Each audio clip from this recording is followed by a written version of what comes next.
Alhamdulillah nahmaduhu wa nasta'inuhu wa nastaghfiruh wa na'udzu billahi min shururi anfusina wa min sayyiati a'malina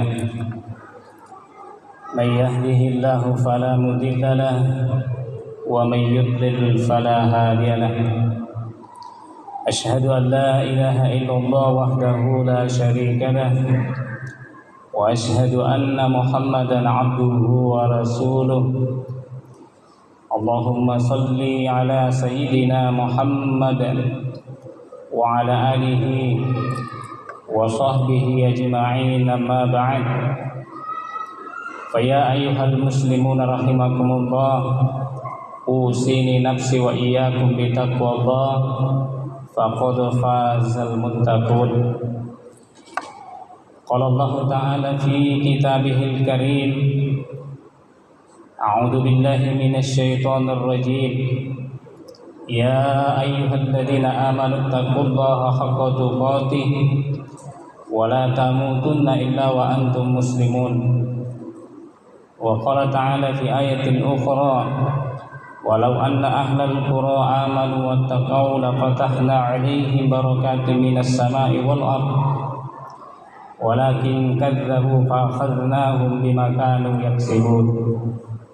Wa qala Rasulullah sallallahu alaihi wasallam, ittaqillaha haitsu ma kunta wa atbi'is sayyi'atal hasanata tamhuha wa khaliqin nas bi khuluqin hasanin. Shadaqallahul azim wa sadaqar rasuluhul karim wa nahnu ala dzalika minasyahidin wasyakirin. Hadirin jamaah Jumat yang sama dirahmati Allah Subhanahu wa taala. Alhamdulillah, mari kita senantiasa memanjatkan puji dan syukur kehadirat Allah Subhanahu wa taala atas segala nikmat dan karunia-Nya, sehingga alhamdulillah di hari Jumat yang penuh berkah ini kembali kita selaku hamba Allah yang mukmin, yang mukhlis, yang muttaqin, memenuhi seruan Allah Subhanahu wa taala, menunaikan ibadah Jumat secara berjamaah. Salawat beserta salam mari kita senantiasa menyampaikan atas junjungan kita yang mulia Rasulullah Muhammad sallallahu alaihi wasallam. Nabi kita sebagai uswatun hasanah, sebagai contoh teladan, panutan terbaik dalam kehidupan keseharian kita ini. Semoga insyaallah kita semua senantiasa mengikuti sunnah Nabi kita Muhammad SAW hingga akhir hayat kita. Amin ya rabbal alamin. Ma'asyiral muslimin, jamaah Jumat yang sama dirahmati Allah Subhanahu wa taala. Tidak bosan-bosannya tentunya khatib senantiasa menyuruh kita, menasihati kita untuk senantiasa meningkatkan ketakwaan kita kepada Allah Subhanahu wa taala dengan sebenar-benarnya takwa. Karena tentu hanya dengan takwa ini kita akan menjadi mulia di sisi Allah Subhanahu wa taala. Kita menjadi selamat dalam kehidupan kita di dunia ini, terlebih lagi insyaallah di dalam kehidupan kita kelak di akhirat. Oleh karena itu Allah Subhanahu wa taala mengingatkan, ya ayyuhalladzina amanu taqullaha haqqa tuqatih. Wahai orang-orang yang beriman, bertakwalah kepada Allah Subhanahu wa taala dengan sebenar-benarnya takwa. Wala tamutunna illa wa antum muslimun. Janganlah sekali-kali kalian menjumpai yang namanya kematian kecuali senantiasa ada dalam keadaan muslim, dalam keadaan beragama Islam, dalam keadaan tunduk dan patuh kepada Allah Subhanahu wa taala. Dengan kata lain, hidup kita menjadi husnul khotimah. Di dalam ayat-ayat Allah Subhanahu wa taala menyebutkan, inna akramakum indallahi atqakum. Yang paling mulia di sisi Allah Subhanahu wa taala adalah yang paling bertakwa di antara kita. Tentu siapa yang paling bertakwa itu merekalah yang senantiasa menjaga, melaksanakan perintah-perintah Allah Subhanahu wa taala dan menjauhi segala apa saja yang dilarang oleh Allah Subhanahu wa taala. Ma'asyiral muslimin, jamaah Jumat yang sama dirahmati Allah Subhanahu wa taala. Kita sebagai seorang mukmin, sebagai seorang muslim, Allah Subhanahu wa taala sudah memberikan kita agama yang sempurna. Al-yauma akmaltu lakum dinakum wa atmamtu 'alaikum ni'mati wa raditu lakumul Islam dinan.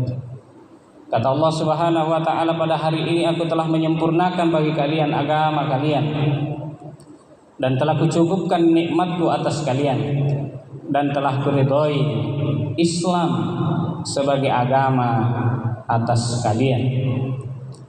Oleh karena itu Allah Subhanahu wa taala memerintahkan kepada kita untuk mengambil Islam atau masuk ke dalam Islam secara kafah, secara sempurna. Ya ayyuhalladzina amanu dukhulu fis silmi kafah. Wahai orang-orang yang beriman, kata Allah Subhanahu wa taala, masuklah ke dalam Islam secara kafah, secara sempurna. Karena agama kita ini adalah agama sempurna. Oleh karena itu kita tidak butuh panduan hidup yang lain, agama yang lain. Kita tidak butuh aturan-aturan atau hukum-hukum yang lain yang selain yang bersumber dari Allah Subhanahu wa taala yang diturunkan di dalam agama Islam ini. Karena tentu kita tahu bahwa di dunia ini banyak aturan, banyak hukum, banyak panduan hidup yang mungkin dalam bahasa ilmu pengetahuan disebut dengan ideologi. Jadi banyak ideologi, banyak pandangan hidup dalam kehidupan dunia ini. Namun kalau kita lihat bahwa yang namanya hukum, yang namanya aturan tentu hanya dibagi menjadi dua. Yang pertama, hukum itu bersumber dari Allah Subhanahu wa taala. Itulah wahyu Allah Subhanahu wa taala yang tertuang dalam Al-Qur'an dan sunnah Rasulullah SAW. Yang kedua adalah hukum yang berasal dari manusia itu sendiri, yang tentu berasal dari manusia itu sendiri berdasarkan akal dan pikiran manusia. Bagaimana kita menyikapi kalau hukum berasal dari manusia, selama itu tidak bertentangan dengan hukum Allah Subhanahu wa taala, maka pada dasarnya tentu boleh, artinya tidak mengapa kita mengikuti. Tapi kalau itu bertentangan dengan hukum Allah Subhanahu wa taala, menentang hukum Allah Subhanahu wa taala, menyalahi Islam, menyalahi syariat Islam, maka aturan apapun itu, hukum apapun itu, ideologi apapun itu tentu tidak boleh kita mengikutinya. Mengapa? Karena Allah Subhanahu wa taala menjelaskan, apa hukmal jahiliyati yabghun wa man ahsanu minallahi hukman liqaumin yuqinun. Apakah hukum jahiliyah yang mereka mau ambil, mau terapkan dalam kehidupannya, dan hukum siapakah yang lebih baik daripada hukum Allah bagi orang-orang yang beriman kepada Allah Subhanahu wa taala. Kita sebagai seorang beriman, seorang mukmin, tentu hukum Allah itulah hukum yang terbaik. Maka itulah Allah Subhanahu wa taala memerintahkan kita masuk ke dalam agamanya, yakni agama Islam ini fisilmi kafah, secara sempurna. Hadirin jamaah Jumat yang sama dirahmati Allah Subhanahu wa taala. Di dalam Quran surah Al-A'raf, di situ juga Allah Subhanahu wa taala menyebutkan bahwa kata Allah Subhanahu wa taala, walau anna ahlal qura amanu wattaqau, seandainya penduduk suatu negeri, penduduk suatu bangsa, suatu negara, suatu kampung, amanu wattaqau, mereka semua beriman dan bertakwa, lapatahna alaihim barakatim minas sama'i wal ardh, maka kata Allah Subhanahu wa taala, sungguh kami akan membuka berkah kami dari langit maupun dari bumi. Jadi sebetulnya keberkahan dalam kehidupan kita ini dibuka oleh Allah Subhanahu wa taala selebar-lebarnya. Itu juga tentu berkaitan dengan karena kita taat kepada Allah Subhanahu wa taala. Kita tunduk pada aturan-aturan Allah Subhanahu wa taala. Kita menjalankan kewajiban-kewajiban yang diperintahkan oleh Allah Subhanahu wa taala.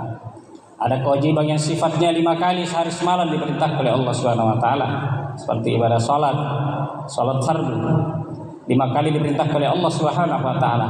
Itu adalah salah satu contoh bahwa kalau kita menjalankan perintah dan kewajiban seperti ini, maka insya Allah akan menurunkan berkahnya dalam kehidupan kita, berkah dalam keluarga kita, berkah dalam masyarakat kita, berkah dalam lingkungan kita, bahkan berkah dalam segala aktivitas dan pekerjaan kita. Kaum muslimin jamaah yang sangat dirahmati oleh Allah Subhanahu wa taala. Salah satu hal tentu yang menarik melalui kesempatan khutbah ini yang ingin kita sampaikan juga bahwa Allah Subhanahu wa taala menjamin keberkahan, kemakmuran, kesejahteraan bagi umat manusia kalau umat manusia ini beriman dan bertakwa kepada Allah Subhanahu wa taala. Hanya saja kenapa kemudian pada realitasnya, pada kenyataannya apa yang kita alami hari ini, apa yang terjadi pada zaman kita hari ini, tentu bisa kita katakan bahwa kesejahteraan ini masih tentu sangat jauh dari apa yang seharusnya kita rasakan. Di antaranya adalah masih tingginya angka kemiskinan yang terjadi di negeri ini, bahkan ini di seluruh dunia. Di negeri ini saja kalau berdasarkan data Bank Dunia, maksudnya kita mengacu pada data yang dikeluarkan oleh Bank Dunia, dengan minimal penghasilan 4,8 dolar per hari, dalam hitungan dolar per hari, maka kalau untuk rakyat Indonesia dengan jumlah penduduknya 250 juta kurang lebih, maka yang termasuk dan terkategori dalam rakyat yang miskin itu masih sangat besar.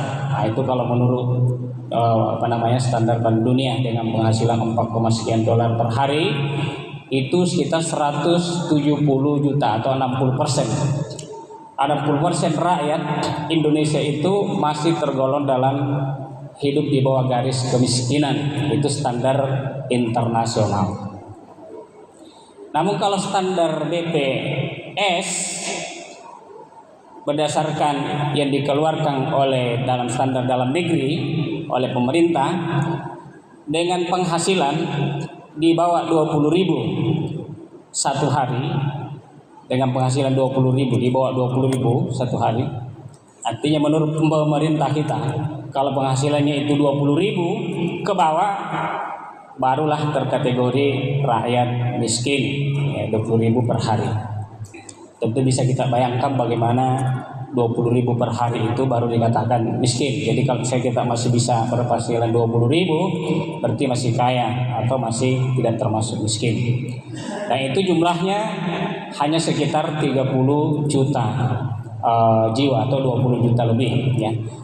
Jemaah yang sangat dirahmati di belakang Allah Subhanahu wa taala. Artinya angka yang sekecil itu pun Indonesia masih sangat jauh, masih sangat banyak angka kemiskinannya. Belum termasuk kategori penganggurannya dan lain sebagainya. Dampak dari kemiskinan ini itu berakibat pada dampak sosial, yakni misalnya tingginya angka kejahatan dan kriminalitas yang terjadi. Misalnya katakanlah pembunuhan, ya, begal dan lain sebagainya, frustasi dan bunuh diri. Nah, itu masih sering kita lihat terjadi di sekitar kita.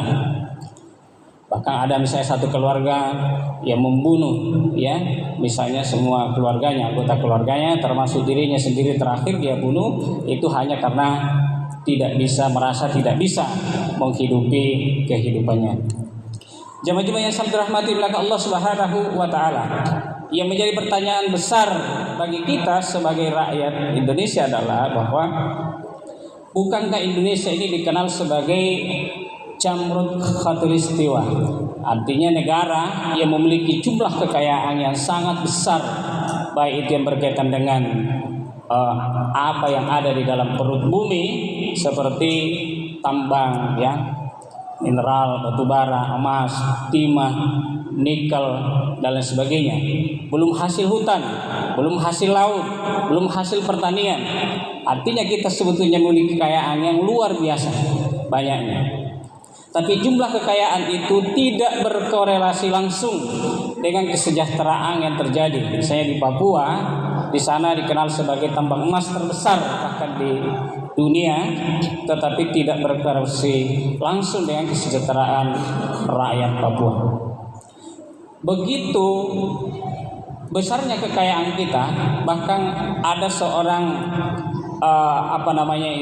ahli ekonomi yang pernah menghitung bahwa sebetulnya kalau kekayaan alam kita di Indonesia itu dikelola secara benar sebagaimana mestinya, maka sebetulnya kita tidak ada orang yang miskin di negeri ini, ya. Bahkan setiap orang bisa kita gaji dalam setiap bulannya, ya, dengan sekian. Jamaah yang dirahmati Allah Subhanahu wa taala. Maka kalau kita lihat sumber permasalahannya itu adalah dari sisi pengelolaan, ya. Apa yang disebut dengan sistem ekonomi yang mengelola sumber daya alam kita, sumber daya harta yang kita miliki ini, disitulah letak permasalahannya. Dunia hari ini termasuk di negeri kita ini dikuasai oleh sebuah sistem yang dikendalikan oleh negara-negara besar yang disebut dengan sistem ekonomi kapitalis. Sistem ekonomi kapitalis, kapital itu artinya pemodal, artinya modal. Kapitalis artinya pemodal. Kapitalisme artinya sebuah sistem, sebuah konsep ekonomi yang menguasai dunia hari ini. Terjadinya berbagai perang di berbagai negara, terjadinya berbagai konflik di berbagai negara, itu tidak terlepas dari konsep ekonomi kapitalisme ini. Di antara penyebabnya itu adalah bahwa sistem atau konsep ekonomi kapitalis ini dari segi fondasi yang membangun sistem ekonomi ini tentu bukan dari Islam atau bahkan bertentangan dengan Islam, karena sistem ekonomi kapitalisme ini dibangun di atas dasar asas fondasi sekularisme. Sekuler itu artinya memisahkan agama dari negara. Yang kedua, dari sisi pengelolaan sumber daya alam dalam sistem ekonomi kapitalis tidak ada pemilahan kepemilikan yang jelas. Apapun bisa dimiliki dan dikuasai oleh korporasi, oleh perusahaan-perusahaan besar, perorangan ataupun perusahaan, ya. Oleh karena itu kaum muslimin, jamaah yang sangat dirahmati oleh Allah Subhanahu wa taala, begitu pula dengan sumber pendapatan negara sangat ditentukan oleh pajak yang ditarik dari seluruh rakyat Indonesia, ya, baik itu PPN, PPH, PBB dan sebagainya. Kita lihat bahwa pendapatan negara, sumber pendapatan negara untuk Indonesia saja itu masih mengandalkan dari sumber pajak. Misalnya dari tahun 2024 atau 2025 APBN kita itu berkisar sekitar 3.000 triliun, ya. 80%-nya itu adalah dari pajak yang ditarik dari rakyat. Hanya sekitar 20% yang diambil dari hasil kekayaan alam yang kita miliki. Jamaah yang sangat dirahmati oleh Allah Subhanahu wa taala. Tentu ini berbeda sekali ketika kita kembalikan dalam sistem ekonomi syariah atau ekonomi Islam, di mana sumber-sumber penghasilan negara itu tentu sangat ditentukan oleh bagaimana Islam mengelola sumber daya alam ini dengan benar. Maka insya Allah sumber daya alam kita berupa kekayaan ini bisa dikembalikan pengelolaannya kepada negara secara penuh dan tidak diserahkan kepada swasta, apalagi privatisasi asing ataupun asing. Maka insya Allah pengelolaan yang maksimal berdasarkan sistem pengelolaan Islam ini, maka kemakmuran sebetulnya itu bisa kita raih, bisa kita dapatkan, bisa kita maksimalkan sumber daya alam kita untuk kebaikan dan kemakmuran rakyat Indonesia, dengan catatan bahwa kita kembali kepada sistem ekonomi syariah, sistem ekonomi Islam yang memang betul-betul bersumber dari Allah Subhanahu wa taala sebagai pencipta manusia dan alam semesta ini. Jamaah-jamaah yang sangat dirahmati oleh Allah Subhanahu wa taala, intinya itulah, kalau kita kembali kepada Allah Subhanahu wa taala, kepada aturan Allah Subhanahu wa taala, maka hidup kita tentu akan senantiasa berkah, baik di dunia ini apatah lagi insyaallah di hari kiamat. Barakallah li wa lakum fil Qur'anil azim wa nafa'ni wa iyyakum bima fihi minal ayati wa dzikril hakim wa taqabbalallahu minna wa minkum tilawatahu innahu huwas samiul alim.